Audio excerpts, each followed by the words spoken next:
Hello, English learners. Welcome back to another lesson here at Englishpod. My name is Marco. And my name is Catherine. Hello, everyone. Today, Marco, what are we talking about? Well, today we are not really in the best mood.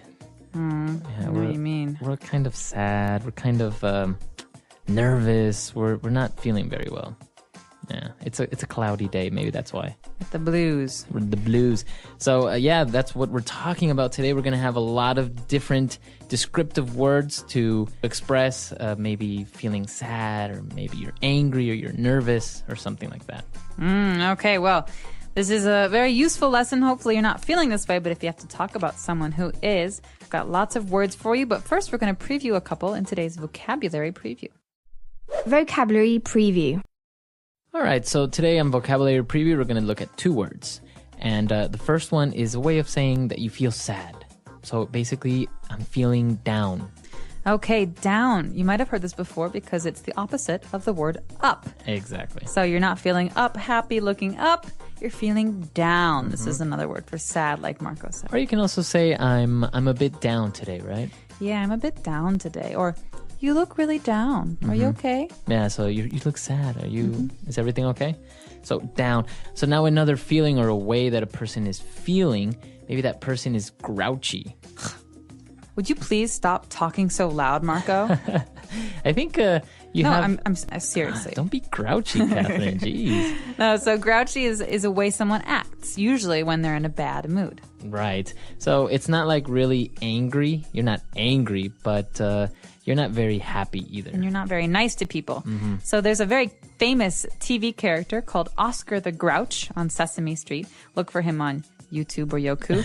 And he's very, very good for learning about this feeling, grouchy, because he's a grouchy guy. Yeah, he's always angry or never happy, basically. Right, he's always complaining about something. So that word again is grouchy. All right, so after taking a look at these two words, we're ready now to listen to our dialogue for the first time. Let's see what this dialogue is about, if maybe they're grouchy or maybe just sad. Fine.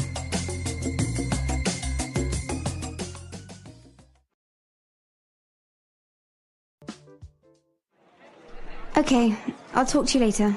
Bye. Carrie, are you okay? You seem a bit down. I just got off the phone with my boyfriend. He's always getting upset and losing his temper over nothing. It's so hard to talk to him at times. Maybe it's just that he's stressed out from working or something. He does have a pretty nerve-wracking job, you know. Yeah, but he's always in a really foul mood. I tried to find out what's bothering him or get him to talk about his day, but he always shuts down and brushes me off. Men are like that, you know. They can feel nervous, anxious, or on edge, and the only way they can express it is by trying to hide it through aggressiveness. I guess you're right. What do you think I should do? He wasn't always this grouchy, you know. Talk to him, try to cheer him up when he's down, and if that doesn't work, I say get rid of him and get a new one. You are something else, you know that.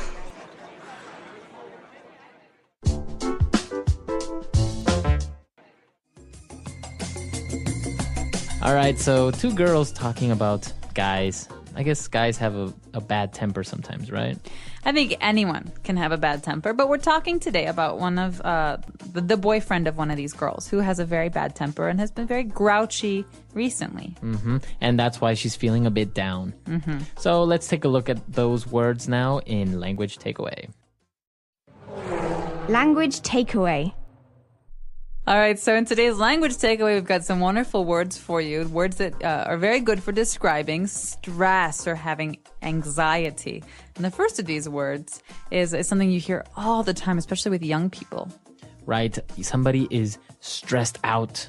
Oh my gosh, Marco, I'm so stressed out. I have 10 homework assignments to do and softball practice, and my mom wants me to help cook dinner tonight. Wow, you really are stressed out. I am. I don't have any homework, and I don't live with my mom. But being stressed out is usually something you feel when you have too much stuff to do. So maybe you can be stressed out because of school, like in your case, or maybe at work you have a lot of things to do or a project to finish, right? Exactly. And I just want to point out here that you can say I'm stressed or I'm feeling stressed, But commonly in spoken English, so when you're talking to your friends, you hear this much more often, stressed out. Stressed out. He's really stressed out lately. All right. So we're stressed out, or another word that kind of means the same is this is nerve-wracking. Nerve-wracking. So nerves are those things in our body that help us feel things, right? And so something that racks our nerves makes us very, very tense, very anxious, very uncomfortable. Okay, so it makes you very nervous. Right, so there are some movies that are nerve-wracking. For example, suspense movies like Hitchcock's movies like Psycho or The Birds. Or like horror, like maybe Saw. Ooh, nerve-wracking. Also, some people think that roller coasters are nerve-wracking. They're very, very anxious when they ride roller coasters. Right. So let's listen to a couple of more examples of in different situations where we can use this phrase nerve-wracking. Example 1. I think being a doctor is one of the most nerve-wracking jobs in the world. Example 2. Skydiving was one of the most nerve-wracking experiences of my life. I almost had a heart attack. Example 3. The final match between Brazil and Italy was incredibly nerve-wracking. And there's another way to describe this feeling. Again, it's a little bit different, but very, very similar. We can say someone is feeling on edge. On edge. So this person was feeling on edge. But what does that mean exactly? You're like at the edge? Why do you have to ask so many questions? Okay, listen. This is basic. Okay, Marco? All right, all right. Are you You're mocking me? on edge today. All right, Wow. so someone who is on edge is easily angered, right? So it's very easy to make this person upset or angry. Someone who just quit smoking might be on edge. That means it's very, very easy to get them to be upset. Wow. So yeah, you are on edge, right? Exactly. He's on edge, or he seems on edge, doesn't he? Okay, very good. Wow, these 3 words that we've just looked at are really interesting and very, very useful. I guess you can describe many different situations or a person that's going through these feelings, right? Absolutely. I think there is 1,000 ways to describe being nervous or anxious or upset. So maybe we should take another listen to today's dialogue and figure out how exactly we use these words. And when we come back, we'll be talking about some other phrases that are useful.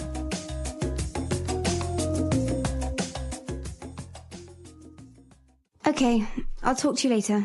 Bye. Carrie, are you okay? You seem a bit down.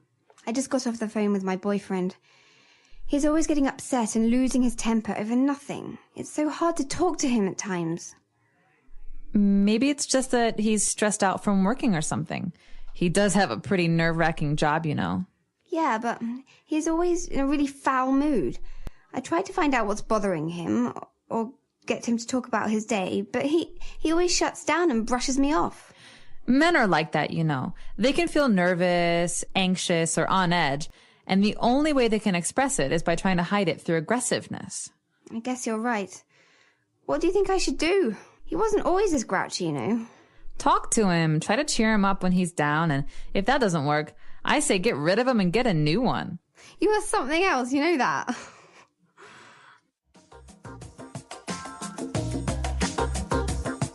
All right, great. So now that we're back, we can start with a couple of different phrases now on Fluency Builder. Fluency Builder. All right, so Marco, here's the big question. What makes you lose your temper?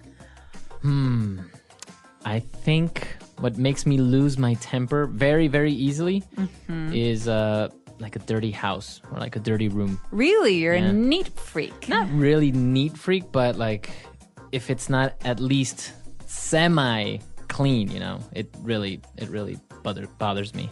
Okay, so this great phrase, lose your temper or lose one's temper, is a phrase we use in English to describe getting angry. All right, so maybe you're okay, you're a little frustrated with something, but someone does something like throws all of their clothes on the floor. And Marco here says, oh, that's it. I'm tired of this. You're always throwing your clothes on the floor. And that's an example of Marco losing his temper. What about you? What makes you lose your temper? You hear this? What is that? Oh, drilling? Construction? When hammering? people tap, or when they like stomp their feet. Or like when they're nervous. When they make noise, yeah. And so slowly it's like, okay, fine, calm down. It's okay. Okay, no, seriously, stop it. Seriously. And then all of a sudden, I just can't stand it anymore. You explode. Exactly. So. All right. So that's what makes you lose your temper. I'll be sure to keep my eye out for that and not tap my Please pen. don't. All right. So okay, you lose your temper, and now there are situations sometimes where you need to brush someone off. All right, or when you get brushed off, and that's not very good feeling.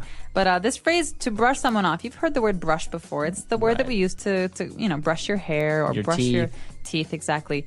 When you brush someone off, it's like saying that you're ignoring them. Yeah, so you ignore them or you basically tell them to go away very subtly sometimes or very directly. Exactly. And so to brush someone off is to avoid their company. And so a lot of times when people are angry, they like to be alone, so they brush you off. Mm-hmm. So I could say, hey, did you want to go see that movie tonight? No, I can't. I have to do something tonight. And then Marco walks away while we're talking. He's brushing me off. He's ignoring me. Yeah.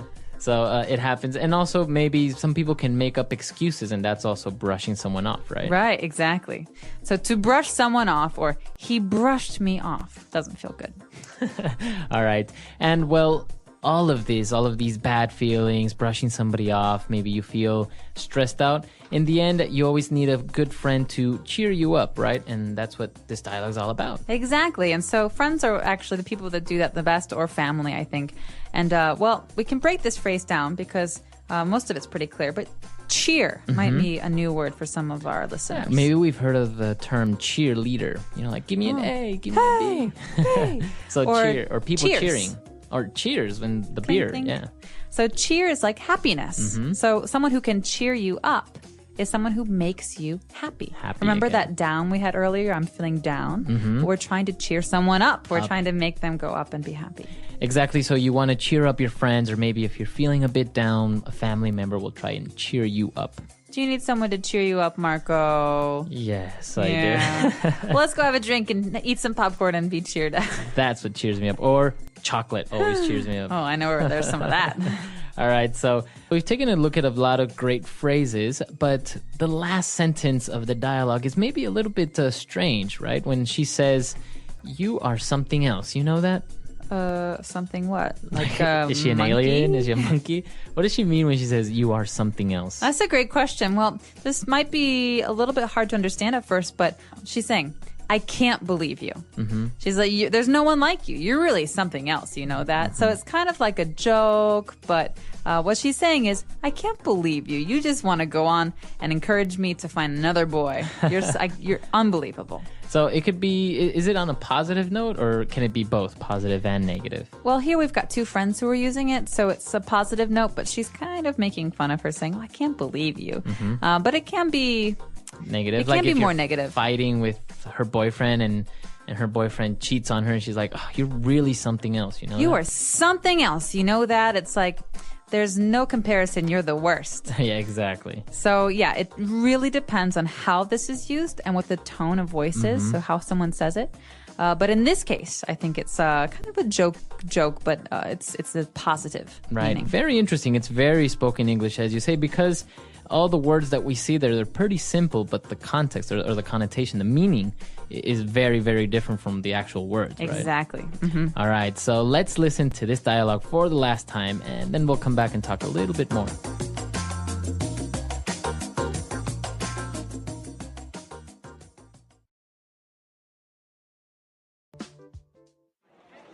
Okay, I'll talk to you later. Bye. Carrie, are you okay? You seem a bit down. I just got off the phone with my boyfriend. He's always getting upset and losing his temper over nothing. It's so hard to talk to him at times. Maybe it's just that he's stressed out from working or something. He does have a pretty nerve-wracking job, you know. Yeah, but he's always in a really foul mood. I tried to find out what's bothering him, or get him to talk about his day, but he always shuts down and brushes me off.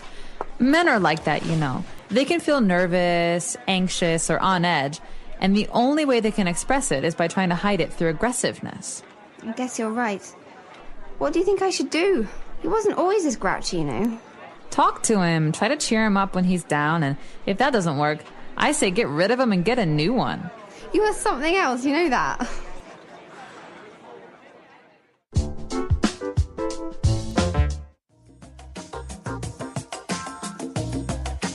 So, Catherine, are you a grouchy person? Are you happy? Do you have a bad temper? Oh, these are, well, very interesting questions, Marco. Thank you for asking. No, the first time, am I grouchy? No, not very. Only before 9 a.m. You're not a morning person. Not a morning person, so I'm very grouchy in the morning. But I'm generally pretty good about losing my temper. It doesn't happen very often. Oh, really? But I do get frustrated with things like tapping or when people eat with their mouth open. Oh, yeah, that's terrible. I hate that as well. Yeah, I can't stand it. Or I really don't like when people bite their nails. Ooh, it's kind of, it also makes me lose my temper. I don't know, it more than makes me lose my temper, it's kind of annoying, right? It is annoying. So what makes you really lose your temper? We say, what makes you blow your top? Think about a volcano. Really grinds my gears. Yeah.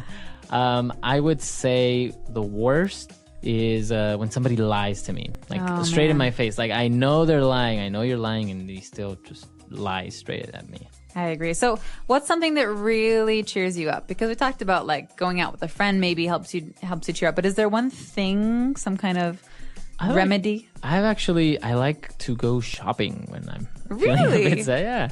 I mean, I won't buy anything like clothes or anything like that. Usually I'll get maybe something for somebody else or for the house or something like that. It's very strange. Helps you like clear your mind. Yeah, it's just like walking around and spending a little bit of money. I don't know. It's kind of a good remedy. Yeah, I think so. What about you? What cheers you up?